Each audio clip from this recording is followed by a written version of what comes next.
আসসালামু আলাইকুম, স্বাগতম সবাইকে আজকের ক্লাসে। আজকের টপিক হচ্ছে ঘুম বেশি, পড়াশোনা হয় না, কি করব, কি করা উচিত। অনেকেই আমার কাছে এই সমস্যার ভালো একটা সমাধান চায়। অনেকেই বলে যে ঘুমের কারণে পড়তে পারি না, ঘুমের কারণে স্কুলের দেয়া প্রতিদিনের পড়াশোনা ঠিকঠাক মতো করতে পারি না। আমাদের কমন একটা প্রবলেম হলো পরীক্ষা আসলেই দুনিয়ার যত ঘুম আছে আমাদের ছাড়ে না। আসলে এর কমপ্লিট সলিউশন হচ্ছে আমাদের নিজেদের কাছে। কারণ আমাদের ব্রেইন একটু যখন ক্লান্ত হয়ে যায় তখন সে রিল্যাক্স চায়। তো আমাদেরও উচিত আমাদের ব্রেন যখন রিল্যাক্স চায় তখন আমাদের ব্রেনকে একটু রিল্যাক্সের সুযোগ করে দেয়া। ঘুম আসলে একটু ঘুমিয়ে পড়বে, একটু বিশ্রাম নেবে। সারাদিন আমরা স্কুলে থাকি, সন্ধ্যায় যখন পড়তে বসি আমাদের অনেক টায়ার্ড লাগে, চোখে প্রচন্ড ঘুম আসে, শরীর ও মনে অনেক ক্লান্তি আসে।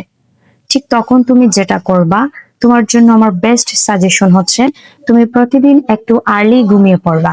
তাহলে তুমি যে ফলটা পাইবা সেটা হচ্ছে তুমি খুব তাড়াতাড়ি বা রাতে একটু আর্লিতে ঘুমিয়ে পড়ার কারণে অনেক ভোরে জেগে উঠবে।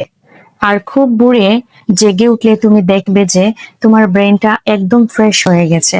তুমি যা পড়বে তা তোমার ব্রেইনে এতটা স্মুথলি ক্যাচ করবে যে খুব তাড়াতাড়ি তোমার সকল পড়াশোনা মুখস্থ হয়ে যাবে, যা তোমার সারাদিনের পড়াশোনা কভার করে দেবে।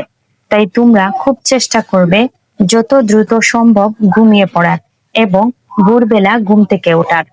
যারা ভালো রেজাল্ট করে তারা কিন্তু সবাই এই রুটিনটাই ফলো করে। তো তোমাদের জন্য এটাই হচ্ছে আমার বেস্ট সাজেশন।